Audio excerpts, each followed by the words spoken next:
ನಮಸ್ತೆ ನನ್ನ ಪ್ರಿಯ ವೀಕ್ಷಕರೇ, ನಮ್ಮ ಲಕ್ಷ ಚಾನಲ್ಗೆ ಸ್ವಾಗತ. ವೀಕ್ಷಕರೇ, ಸಾಕಷ್ಟು ಕೇಳ್ತಾ ಇರ್ತೀರ, ಕಿವಿಯಲ್ಲಿ ಹೇಳುವಂಥ ಯಕ್ಷಿಣಿ ದೇವಿ ಇರ್ಬೋದು, ಅಥವಾ ವಾರಾಹಿ ದೇವಿ ಇರ್ಬೋದು, ಸ್ವಪ್ನದಲ್ಲಿ ಬಂದು ಹೇಳುವಂಥ ವಾರಾಹಿ ದೇವಿ ಇರ್ಬೋದು, ಅಥವಾ ಸ್ವರ್ಣ ಯಕ್ಷಿಣಿ ನಾನು ಮೊನ್ನೆ ಕೊಟ್ಟಿದ್ದೆ ಅದು ಇರ್ಬೋದು. ಸಾಕಷ್ಟು ನೀವೇನು ಅಂದರೆ ನಮ್ಮ ಕನಸಲ್ಲೋ ಒಂದು ಇದರಲ್ಲೋ ಹೇಳ್ತಾ ಇರಬೇಕು ನಮಗೆ ಅಂತ ಹೇಳ್ತಾ ಇರ್ತೀರ. ಅಂಥದ್ರಲ್ಲಿ ಈ ಒಂದು ಆಂಜನೇಯದ ಒಂದು ಸ್ವಪ್ನ ಆಂಜನೇಯ ಮಂತ್ರ ಅಂತ, ಈ ಸ್ವಪ್ನ ಆಂಜನೇಯ ಮಂತ್ರ ಕೂಡ ಅದೇ ರೀತಿಯೇ, ಅದಕ್ಕಿಂತ ಪವರ್ಫುಲ್ ಇರುತ್ತೆ ಇದು. ಇದನ್ನು ನಾವು ಸಿದ್ಧಿ ಮಾಡಿಕೊಂಡು ನಿಮಗೆ ನಿಮ್ಮ ಒಂದು ಬೇಕಾದಂಥದ್ದನ್ನ ವಿಷಯ ತಿಳ್ಕೊಳ್ಳೋಕ್ಕೆ ಇದನ್ನು ಪೂಜೆ ಮಾಡಿ ರಾತ್ರಿ ಸ್ವಪ್ನದಲ್ಲಿ ನೀವು ಆ ಸಾಧಕನ ಕನಸಲ್ಲಿ ನಿಮ್ಗೇನು ಬೇಕೋ ಅದನ್ನು ಕೇಳ್ಕೊಂಡು ಮಲ್ಕೊಂಡಾಗ ಆ ಒಂದು ಸಾಧಕನ ಕನಸಿನಲ್ಲಿ ಸ್ವಾಮಿ ಬಂದು ಇದು ಹೇಳ್ತಾನೆ. ಇದು ಯಾಕೆಂದರೆ ಸಾಕಷ್ಟು ಜನ ಬೇರೆ ಬೇರೆ ರೀತಿಲಿ ಕೇಳ್ತಿರ್ತಾರೆ. ಇದು ಒಬ್ಬ ಸ್ವಪ್ನ ಆಂಜನೇಯ ಅಂತಲೇ ಇದಕ್ಕೆ ಹೆಸರು. ಇದನ್ನು ಭಾಳ ಜನ ಇದನ್ನು ಪ್ರಯೋಗ ಮಾಡಿದ್ದಾರೆ, ಭಾಳ ಜನಕ್ಕೆ ಕೆಲಸ ಕೂಡ ಆಗಿದೆ. ಅಂದರೆ ಇದನ್ನು ಸಿದ್ಧಿ ಮಾಡ್ಕೋಬೇಕು, ಸರಿಯಾದ ರೀತಿಲಿ ಭಕ್ತಿಯಿಂದ ಶುದ್ಧವಾಗಿ ಇದು ಮಾಡ್ಕೋಬೇಕಾಗುತ್ತೆ.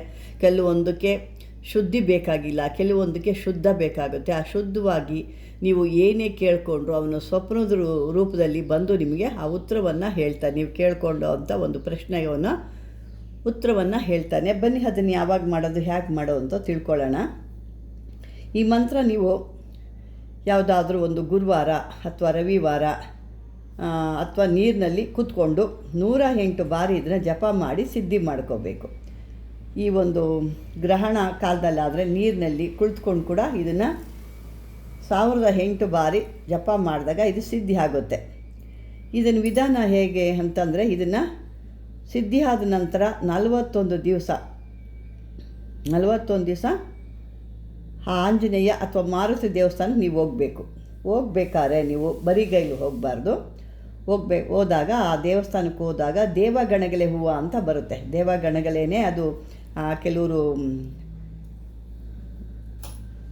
ಈ ಜಾತ್ರೆಗಳಲ್ಲಿ ತಂಬಿಟ್ಟು ಮಾಡಿದಾಗ ಅದನ್ನು ಸಿಗಿಸ್ತಾರೆ. ಅದು ಕಲರಲ್ಲಿ ಕೂಡ ಬರುತ್ತೆ. ಒಂಥರ ಬಿಳಿ ಅರಿಶಿಣದಲ್ಲಿ ಬರುತ್ತೆ, ಕೆಂಪು ಕಲರ್ ಬರುತ್ತೆ, ಪಿಂಕ್ ಕಲರಲ್ಲಿ ಬರುತ್ತೆ. ದೇವಗಣಗಲೆ ಅಂತ ಅದು ಒಂದು ರೀತಿಯಾಗಿರುತ್ತೆ. ಒಂದು ಮರ, ಅದು ಆ ಮರದಲ್ಲಿ ಇರುತ್ತೆ ಹೂವು. ಸಾಮಾನ್ಯ ಹಳ್ಳಿ ಕಡೆ ಇದು ಎಲ್ಲ ಕಡೆ ಇದ್ದೇ ಇರುತ್ತೆ, ಇಲ್ದಿರೋವಂಥ ಹೂವು ಅಲ್ಲ, ಇದು ಸಿಗುತ್ತೆ. ಅಂಥ ಹೂವನ್ನು ತಗೊಂಡೋಗಿ ಆ ದೇವ್ರಿಗೆ ನೀವು ಒಂದು ಹಾರ ರೀತಿ ಮಾಡ್ಕೊಂಡು ಕೊಡ್ತಿರೋ ಅಥವಾ ಒಂದು ಅದೇ ರೀತಿಯೇ ಕೊಡ್ತಿರೋ, ನೀವು ಬಿಡಿ ಹೂವು ಕೊಡ್ತಿರೋ ಗೊತ್ತಿಲ್ಲ. ಆ ಹೂವನ್ನು ಹಾಕಿ ನೀವು ತಿರ್ಗಾ ಮನೆಗೆ ಬರಬೇಕಾದ್ರೆ ಆ ಪೂಜೆ ಕೊಟ್ಬಿಟ್ಟು ನೀವು ಬರಬೇಕಾದ್ರೆ ಇದನ್ನು 41 ದಿವಸ ಏನು ದೇವಗಣಗಲೆ ನೀವು ಕೊಡ್ತಾ ಇರ್ತೀರಲ್ವ, ಅದು ಹಾಗೂ ಮಾಡ್ಬೋದು. ಅಥವಾ ಯಾಕೆಂದರೆ 41 ದಿವಸ ಅವ್ರು ಇಕ್ಕಿ ಕೊಡಿ ಅಂದರೆ ಕೊಡೋದಿಲ್ಲ. ನಿಮ್ಮ ಮನೇಲಿ ಏನಾದರೂ ಇದ್ದರೆ ಅದನ್ನು ಕೊನೆಯ ದಿವಸ ಅಥವಾ ಮೊದಲನೇ ದಿವಸ ದೇವಸ್ಥಾನಕ್ಕೆ ಹೋಗಿ ಹೂವು ತನ್ನಿ. ಮತ್ತು ನಿಮಗೆ ಆಯಿತು ಅಂದರೆ ನಿಮ್ಮ ಮನೇಲಿ ಫೋಟೋ ಅಥವಾ ವಿಗ್ರಹ ಇದ್ದರೆ ಅದಕ್ಕೆ ಹಾಕಿ ನೀವು ಆ ಮೊದಲು ಅಥವಾ ಕೊನೆ ಏನು ಮಾರುತಿ ಅಥವಾ ಆಂಜನೇಯನ ದೇವಸ್ಥಾನ ತಂದಿರ್ತೀರಲ್ವ ಆ ಹೂವನ್ನ ಇದಕ್ಕೆ ಮಿಕ್ಸ್ ಮಾಡ್ಕೊಬೋದು. ಅದರ ಮನೆಗೆ 41 ದಿವಸ ಇದೇ ರೀತಿ ಆ ದೇವಗಣಗಳೆಯನ್ನು ನೀವು ಹಾಕಿ ಕೊನೆಯ ದಿವಸ ಹಾಕಿದಂಥ ಹೂಗಳನ್ನ ಮನೆಗೆ ತಂದು ದೇವರ ಒಂದು ಸ್ಥಳದಲ್ಲಿಟ್ಟು ನೀವು ಅದನ್ನು ನೀವು ಪೂಜೆ ಮಾಡ್ಬೋದು. ಪೂಜೆ ಮಾಡಿ ಇದನ್ನು ಆ ದೇವಗಣಗಳನ್ನೆಲ್ಲ ತಂದು ನಿಮ್ಮ ಒಂದು ದೇವರ ಆ ಸ್ಥಳದಲ್ಲಿ ಇಟ್ಬಿಟ್ಟು ಅದಕ್ಕೆ ಪೂಜೆ ಮಾಡಿ ಮನೇಲಿ ಇಡಬೇಕು. ನಿಮ್ಮ ಮನೆಯಲ್ಲಿ ಏನು ಕಷ್ಟ ಇದೆ ಅಥವಾ ನಿಮಗೆ ಏನು ಬೇಕಾಗಿದೆ ಅಂತ ಅನ್ನೋದನ್ನ ನೀವು ತಿಳ್ಕೋಬೇಕು. ನಿಮಗೆ ಬೇಕಾಗಿರೋ ಅಂಥದ್ದು ಏನು, ನಿಮ್ಮ ಕಷ್ಟ ಪರಿಹಾರ ಮಾಡಬೇಕಾ ಅಥವಾ ನಿಮಗೆ ಬೇರೆ ಆರೋಗ್ಯ ಸಮಸ್ಯೆ ಅಥವಾ ಬೇರೆಯವ್ರ ಕಷ್ಟಗಳನ್ನ ನೀವು ಪರಿಹಾರ ಮಾಡ್ಕೋಬೇಕಾ, ಇದನ್ನು ನೀವು ತಿಳ್ಕೋಬೇಕು. ನಿಮಗೇನು ಬೇಕೋ ಅದನ್ನು ತಿಳ್ಕೊಂಡು ಆ ರಾತ್ರಿ ನೀವು ಮತ್ತು ಇದನ್ನು ಒಂದು 11 ಬಾರಿ ಇದನ್ನು ಮೇಲಿನ ಈ ಮಂತ್ರ ಏನು ನೋಡ್ತೀವಿ ಆ ಮಂತ್ರದಿಂದ ಅಭಿಮಂತ್ರಿಸ್ಬಿಟ್ಟು ಇದನ್ನು ನೀವು ಒಂದು ಕೆಂಪು ಬಟ್ಟೆಯಲ್ಲೋ ಅಥವಾ ಹಳದಿ ಬಟ್ಟೆಯಲ್ಲೋ ಕಟ್ಟಿಬಿಟ್ಟು ನಿಮ್ಮ ತಲೆ ಕೆಳಗಡೆ ಇಟ್ಕೊಂಡು ಮಲ್ಕೋಬೇಕು. ಅಂದರೆ ನಿಮ್ಮ ಏನು ಬೇಕು, ನಿಮ್ಮ ಕಷ್ಟ ಏನಿದೆ ಅಥವಾ ಏನು ಬೇಕು ನಿಮಗೆ ಅಂತ ಹಾಕ್ಕೊಂಡು ಆ ತಲೆ ಕೆಳಗಡೆ ಹಾಕಿ ಇಟ್ಕೊಂಡು ಮಲಗಿದಾಗ ಆ ರಾತ್ರಿ ನಿಮ್ಮ ಸ್ವಪ್ನದಲ್ಲಿ ಆ ಸ್ವಾಮಿ ಬಂದು ನಿಮ್ಮ ಯಾವುದೇ ವಿಷಯ ಇದ್ರೂ ಆ ಕನಸಲ್ಲಿ ಬಂದು ಹೇಳ್ತಾನೆ. ಇದು ಒಂದು ಅದ್ಭುತವಾದಂಥ ಸಿದ್ಧಾಂತ. ಇದು ಯಾವುದೇ ರೀತಿ ಸುಳ್ಳು ಆಗಲ್ಲ ಅಂತ ಕೂಡ ಹೇಳಿದ್ದಾರೆ. ಇದನ್ನು ಮಾಡಿದ್ದಾರೆ, ಕೆಲವೊಂದು ಸಾಕಷ್ಟು ಜನ ಮಾಡಿದ್ದಾರೆ, ನನಗೂ ಹೇಳಿದ್ದಾರೆ ಆಗಿತ್ತು ಪರವಾಗಿಲ್ಲ ನನಗೆ, ಅಂದರೆ ಕೆಲವೊಂದು ಅಡೆತಡೆಗಳು ಆಗ್ತಿದ್ವು ನನಗೆ ಅಂತ ಕೆಲವು ಜನ ಹೇಳಿದರೆ, ಕೆಲವು ಜನ ಅಂತೂ ಇಲ್ಲ ನನಗೆ ಆಗಿದೆ, ನನಗೆ ಯಾವುದೋ ಒಂದು ಕೆಲಸಕ್ಕೆ ಕೇಳಿದಾಗ ಅದು ನನಗೆ ಪ್ರಶ್ನೆ ಬಂತು ಅಂತ ಕೂಡ ಹೇಳಿದ್ದಾರೆ. ಇದನ್ನು ಬೇಕಾದವರು ನೀವು ಈ ರೀತಿ ಮಾಡಿಕೊಂಡು ನಿಮ್ಮ ಕಷ್ಟಗಳನ್ನ ಅಥವಾ ನಿಮ್ಮ ಪ್ರಶ್ನೆಗಳನ್ನ ಕೂಡ ಆ ಸ್ವಾಮಿ ಬಳಿ ಇಟ್ಟಾಗ, ಅವನು ಕಲಿಯುಗ ಸ್ವಾಮಿ, ಕಲಿಯುಗದವನು, ಎಲ್ಲ ಯಾವುದೇ ಒಂದು ಸ್ವಾಮಿ ಇದ್ದರೂ ಈ ಸ್ವಾಮಿಗೆ ಚಿರಂಜೀವಿ ಇವನು ಮತ್ತು ಕಲಿಯುಗದ ಸ್ವಾಮಿ ಇರೋದರಿಂದ ನಿಮ್ಮ ಕಷ್ಟಗಳನ್ನೆಲ್ಲ ಪರಿಹಾರ ಮಾಡೋವಂಥ ಶಕ್ತಿ ಈ ಸ್ವಾಮಿಗಿದೆ.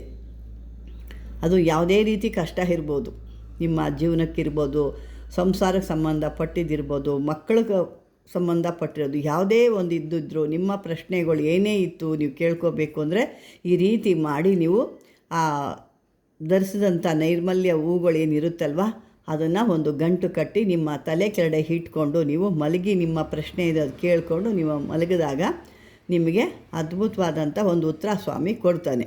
ಅಕಸ್ಮಾತ್ ನೀವು ಸರಿಯಾದ ರೀತಿಯಲ್ಲಿ ಮಾಡಿಲ್ಲ, ಯಾಕೋ ಒಂದು ದಿವಸ 2 ದಿವಸ ಒಂದು ಎಡವಟ್ಟಾಗಿದೆ ಅಂದಾಗ ಮತ್ತೊಮ್ಮೆ ಕೂಡ ಇದನ್ನು ಪ್ರಯತ್ನ ಮಾಡ್ಬೋದು. ಯಾಕೆ ದೇವ್ರಿಗೆ ಪೂಜೆ ಮಾಡಿದ್ರೆ ಯಾರಿಗೂ ಏನು ತೊಂದರೆ ಆಗಲ್ಲ ಅಲ್ವಾ?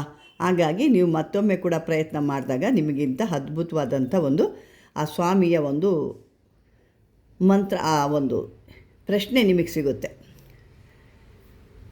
ಇದನ್ನು ಸರಿಯಾದ ರೀತಿಯಲ್ಲಿ ಬಳಸ್ಕೊಳ್ಳಿ. ನಿಮ್ಮ ಕಷ್ಟಗಳನ್ನ ನೀವೇ ಪರಿಹಾರ ಮಾಡ್ಕೋದು. ನಿಮ್ಮಲ್ಲೇ ಎಷ್ಟೋ ಶಕ್ತಿ ಇದೆ, ಅಂದರೆ ನಿಮಗೆ ಗೊತ್ತಿರಲ್ಲ ಆ ಶಕ್ತಿ ಏನು, ಅದನ್ನು ಹೆಂಗೆ ಬಳಸ್ಕೋಬೇಕು, ಅದನ್ನು ನಾವು ಯಾವ ರೀತಿ ಮಾಡ್ಕೋಬೇಕು ಅನ್ನೋದು ನಿಮಗೆ ಯಾರು ಪಾಪ ಹೇಳ್ಕೊಡ್ತಾ ಇಲ್ಲ. ಎಷ್ಟೋ ಶಕ್ತಿ, ಒಬ್ಬ ಮನುಷ್ಯ ಅಂತ ಹುಟ್ಟಿದ ಮೇಲೆ ಅವನಿಗೆ ಸಾಕಷ್ಟು ಶಕ್ತಿ ಇದ್ದೇ ಇರುತ್ತೆ, ಅಂದರೆ ಅವನ ಶಕ್ತಿ ಅವನಿಗೆ ಗೊತ್ತಿರಲ್ಲ. ಯಾರಾದರೂ ಈ ಥರ ಹೇಳಿ ನಿನ್ನಲ್ಲಿ ಶಕ್ತಿ ಇದೆ, ಇದನ್ನು ಉಪಯೋಗಿಸ್ಕೋ, ಈ ರೀತಿ ಇದೆ ನಿನಗೆ ಅಂದಾಗ ಅವನಲ್ಲಿ ಆವಾಗ ಒಂದು ಶಕ್ತಿ ಅನ್ನೋದು ಪ್ರವಾಹ ರೀತಿ ಬಂದುಬಿಡುತ್ತೆ. ಅದೇ ರೀತಿ ನಾನು ಕೂಡ ನಿಮ್ಮಂತಲ್ಲಿರೋ ಆ ಒಂದು ಶಕ್ತಿ ಇದೆ, ಅದನ್ನು ಈ ರೀತಿ ಹೇಳಿ ನಾನು ಅದನ್ನು ನಿಮಗೆ ಒಂದು ಪ್ರೋತ್ಸಾಹ ಕೊಡ್ತಾ ಇದ್ದೀನಿ.